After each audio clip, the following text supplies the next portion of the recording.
Estás escuchando Desde las Sombras.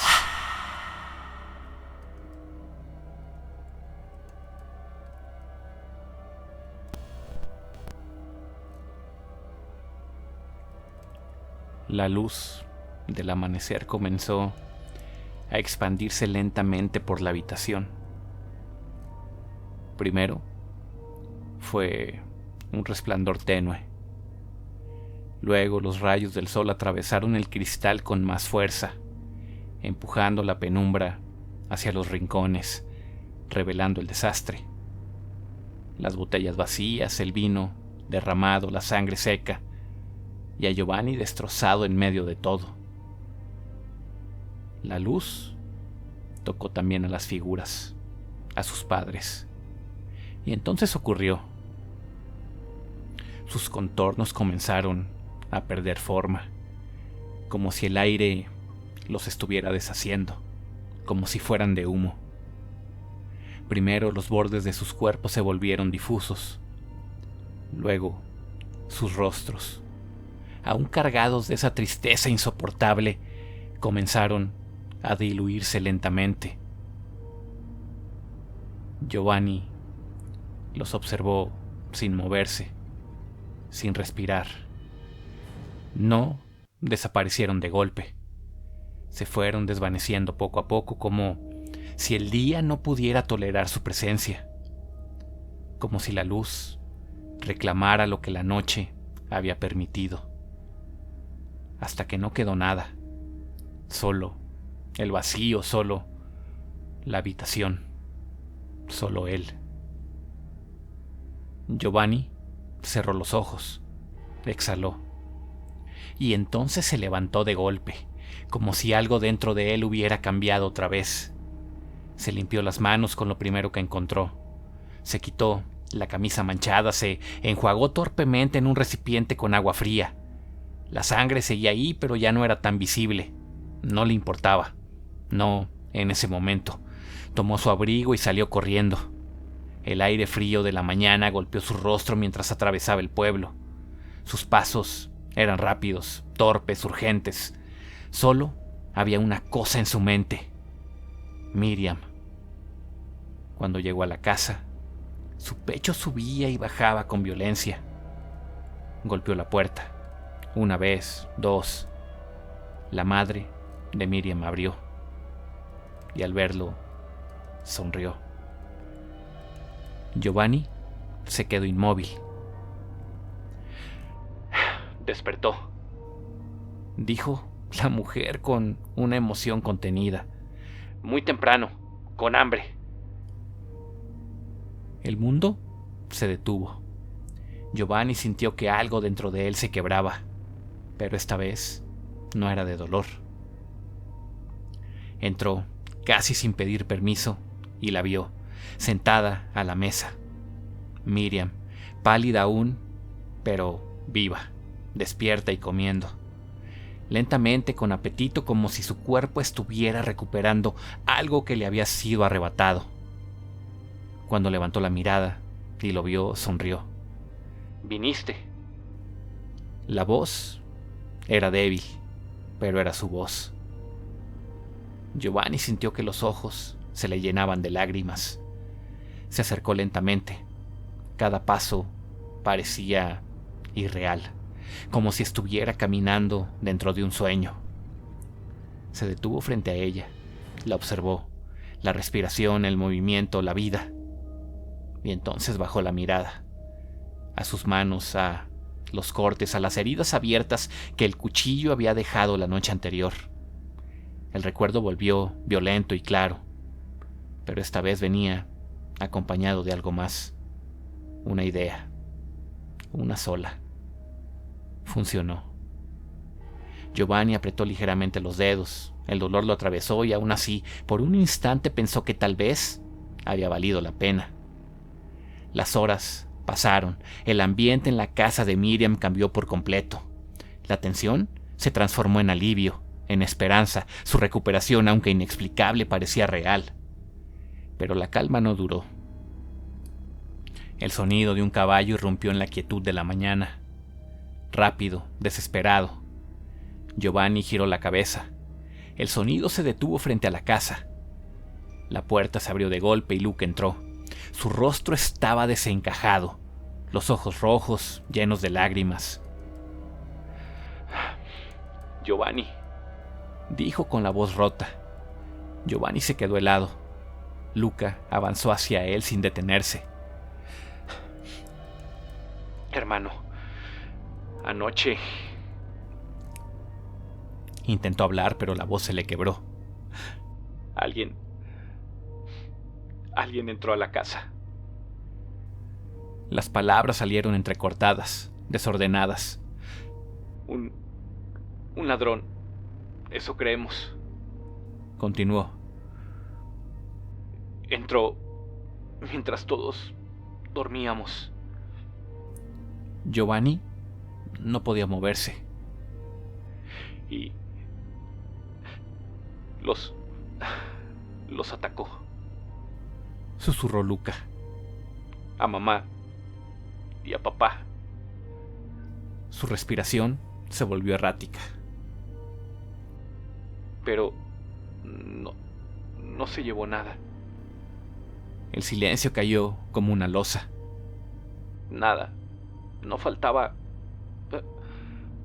nada en la casa», repitió. Luca comenzó a llorar otra vez.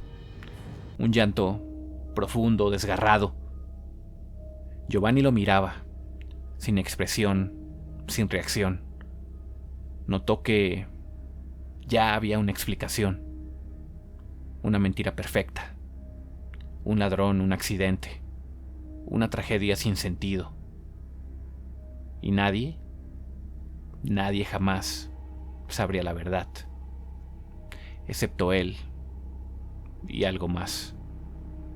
Algo que, en algún lugar, seguramente se estaba muriendo de la risa. Giovanni no dudó. El llanto de Luca seguía llenando la casa, rompiendo cualquier rastro de normalidad que había comenzado a regresar con la recuperación de Miriam. Giovanni lo sostuvo por los hombros. «Voy contigo», dijo con una firmeza que no sentía. Luca asintió, incapaz de hablar. Antes de salir, Giovanni volteó. Miriam seguía sentada a la mesa. Lo observaba. Había algo en su mirada, una mezcla de alivio y fragilidad, como si aún no comprendiera del todo lo cerca que había estado de desaparecer. «Vuelvo pronto», le dijo Giovanni en voz baja. Ella sonrió apenas. «Ten cuidado». Giovanni sostuvo su mirada un segundo más. Ese segundo fue suficiente para que el peso de todo volviera a caerle encima. Pero no podía quedarse, no en ese momento. Salió y el aire frío volvió a recibirlo. Montaron y partieron a toda prisa. El trayecto fue silencioso. Luca apenas podía sostenerse sobre el caballo. Su respiración seguía entrecortada y de vez en cuando dejaba escapar sollozos ahogados. Giovanni cabalgaba a su lado, rígido con la mirada al frente. El bosque se abría nuevamente ante ellos, pero ahora no era el mismo. Cada árbol, cada sombra, cada tramo del camino le resultaba familiar de una manera insoportable, porque sabía exactamente lo que encontrarían al final. Cuando la casa apareció entre la neblina, Luca aceleró. Giovanni no lo detuvo. El joven descendió del caballo casi antes de que se detuviera por completo y corrió hacia el interior. Giovanni caminó detrás, más lento, más pesado. La puerta seguía abierta. Los vecinos ya estaban ahí, algunos en silencio, otros murmurando entre ellos. El ambiente estaba cargado de tensión, de miedo y de esa curiosidad morbosa que siempre acompaña a la tragedia. Cuando Giovanni entró, las miradas se volvieron hacia él. Pero él no miró a nadie. Sus ojos se fueron directo al suelo, a los cuerpos, cubiertos ahora con telas, pero aún visibles, aún presentes, aún imposibles de ignorar. Sintió un golpe en el pecho, pero no se permitió detenerse, no se permitió quebrarse porque tenía que actuar. «Hay que enterrarlos hoy», dijo con voz firme. Algunos de los presentes lo miraron con sorpresa. «Pero deberíamos avisar a las autoridades», intentó decir uno de los hombres. «No», interrumpió Giovanni. El silencio cayó de inmediato. Su tono no admitía discusión. Giovanni levantó la mirada. «Fue un ladrón», continuó. «Todos lo saben». Nadie respondió. «No se llevó nada», añadió. «No hay nada que investigar». Las palabras flotaron en el aire. Algunos intercambiaron miradas, dudaban, pero también sabían algo. Giovanni tenía poder, tenía dinero. Y en ese momento tenía una determinación que resultaba incómoda. «Mi familia no merece que esto se convierta en un espectáculo. Se les dará sepultura hoy mismo».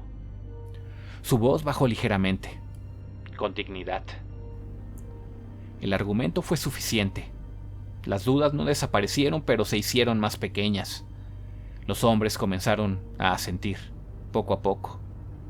«Iré por el sacerdote», dijo uno. «Yo ayudaré con las fosas», añadió otro. El movimiento comenzó. La maquinaria silenciosa de la muerte.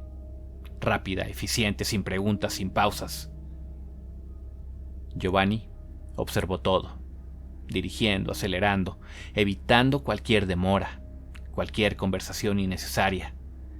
Cada minuto contaba. Cada instante que pasaba era una oportunidad para que alguien pensara demasiado, para que alguien preguntara lo incorrecto. Y eso no podía permitirlo, no después de lo que había hecho.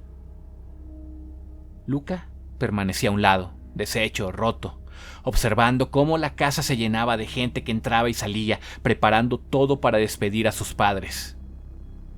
Giovanni se acercó a él. Le puso una mano en el hombro, un gesto automático, vacío. «Estoy aquí», le dijo. Luca no respondió, solo asintió levemente con los ojos clavados en el suelo. Y mientras el día avanzaba y la tarde comenzaba a caer sobre el pueblo, Giovanni logró lo que quería. Todo se movió rápido, demasiado rápido, como si la muerte tuviera prisa por ser enterrada, como si la verdad necesitara desaparecer junto con los cuerpos. La tarde cayó pesada sobre el pueblo. El cielo se tiñó de un gris profundo, casi metálico. Mientras el entierro llegaba a su fin, la tierra húmeda cubría lentamente los ataúdes y el sonido de las palas golpeando el suelo marcaba un ritmo constante y definitivo. Giovanni permanecía de pie, inmóvil, observando. Luca a su lado apenas podía sostenerse. Sus ojos estaban hinchados, vacíos, como si en unas cuantas horas hubiera envejecido años. Alrededor la gente murmuraba oraciones, ofrecía palabras de consuelo, gestos vacíos, gestos que se disolvían en el aire frío. Y entonces Giovanni los vio. Primero fue un destello, una silueta entre la multitud, al fondo inmóvil. Era su madre, de pie entre los asistentes, ligeramente apartada, con el mismo vestido manchado, con el mismo rostro pálido y esa misma mirada, triste, profunda, clavada sobre él. Giovanni parpadeó, y al hacerlo, vio al otro, a su padre, un poco más lejos, entre dos hombres que no parecían notar su presencia.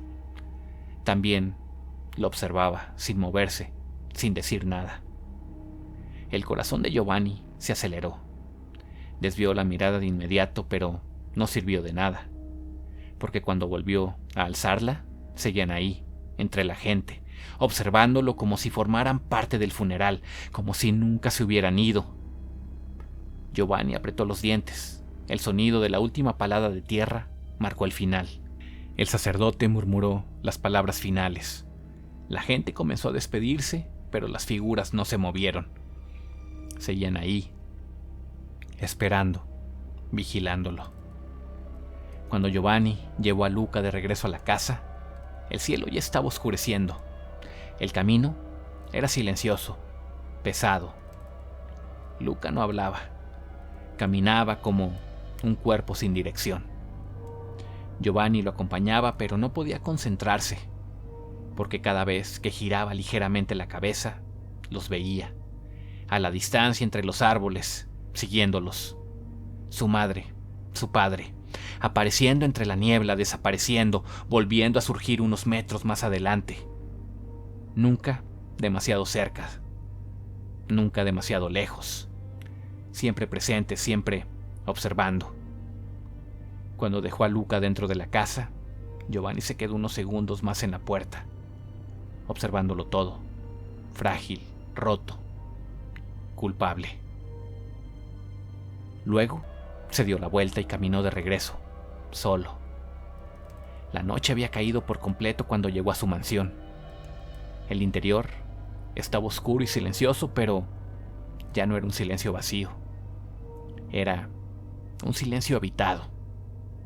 Giovanni cerró la puerta detrás de sí. Respiró hondo. No encendió ninguna luz de inmediato. No quería ver, pero sabía que no estaba solo. Avanzó por la casa. Cada paso resonaba más de lo normal. Subió las escaleras. Llegó a su estudio. Encendió una pequeña lámpara. La luz iluminó apenas el escritorio y la pequeña bóveda metálica incrustada en la pared. Giovanni se acercó. La abrió. Dentro estaba el oro, monedas, pequeños lingotes, el reflejo tenue de la riqueza que había destruido su vida.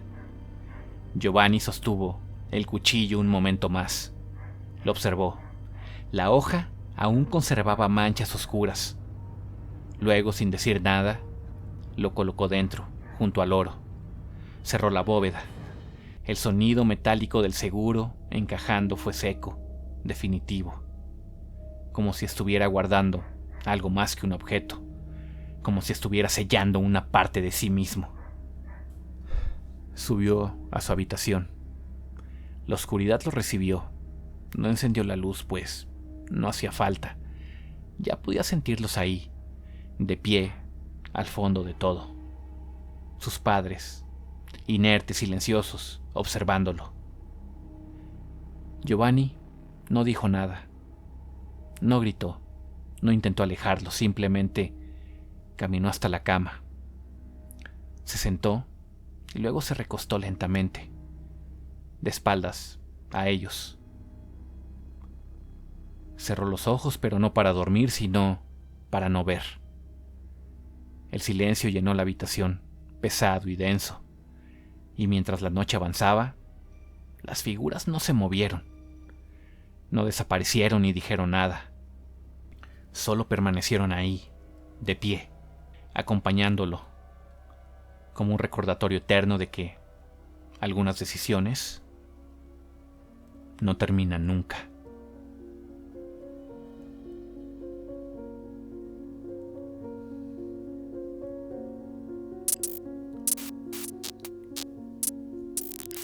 ¿Qué tal, amigos, amigas? Buenas noches tengan todos ustedes. Como siempre, gracias por llegar hasta esta parte del episodio. Espero que lo hayan disfrutado tanto como su servidor. Es la parte 22 ya de la saga del exorcismo de Valentina Bianchi. Escuchamos un episodio que bueno, es parte de la historia. Como varios de los episodios que hemos tocado, pues no está lleno de terror, no está lleno de suspenso, ni de eventos macabros, ni de índole violenta, ¿verdad? Pero es un episodio que nos deja ver parte de la historia, parte de de lo que están viviendo los personajes. Escuchamos cómo fue que bueno, Giovanni termina junto a Luca sepultando a sus padres. Y bueno, seguimos viendo la presencia de las apariciones de sus padres en la historia. Vemos también que por su parte Miriam está mejorando, señal de que el trato que está haciendo, bueno, al menos a Giovanni le está funcionando. Y bueno, espero que les haya gustado. Vamos de momento rápido con los saludos. Vamos a empezar con los de YouTube. A ver. Nos comenta B. Cervantes. Qué choque de emociones y frustraciones se muestran en este episodio. La culpa y el remordimiento pesan más que una losa de lujos. Muestran el ser de inframundo como es, real, mordaz e insaciable y sin palabra. Por otro lado, qué bien escuchar que tu tratamiento empezó bien y deseo pronto restablecimiento. Sigue con ese excelente trabajo que estás haciendo con la historia siempre esperada con ansia. Un saludo y un abrazo desde CDMX, cuídate. Cervantes, muchas gracias, de verdad. Como siempre, como todos los episodios, te agradezco por el comentario antes que por otra cosa. Gracias por el aporte que haces a la historia y gracias por preocuparte por tu servidor. Un abrazote hasta CDMX. Nos comenta Diana Varela, cada día es más sorprendente esta gran historia. Felicidades, Rubén, y gracias por, a pesar de tu condición, siempre tengas la amabilidad de saludarnos y subir episodios. Cuídate mucho. Gracias, Diana, de verdad, muchas gracias. También cuídate mucho. En general, cuídense todos ustedes. Y bueno, como les había comentado, es parte de mi proceso de sanación, mantenerme centrado en una actividad y bueno, créanme que me ayuda bastante el seguir escribiendo, el seguir grabando, seguir editando, seguir subiendo estos episodios. Muchas gracias, Diana, y un abrazote. Nos comenta Guadalupe Gutiérrez. Jajaja, pensé que había matado a su hermano, ahora veo que es a sus papás, eso no le quita lo malvado. Bueno, tienes razón Guadalupe, no ayuda mucho al personaje el hecho de que haya atentado contra sus padres. Un abrazo, Guadalupe, gracias por comentar. Nos comenta Isa Díaz, una miniserie buena idea, aquí como siempre saludos. Gracias, Isa. Bueno, es una miniserie de episodios aquí en YouTube o en Spotify, dependiendo de dónde nos estén escuchando. Y bueno, gracias por mantenerte aquí presente. Un abrazote, Isa. Finalmente nos comenta José Rodolfo, muy interesante, un excelente toque el del personificar a la entidad. Perfecto, gracias.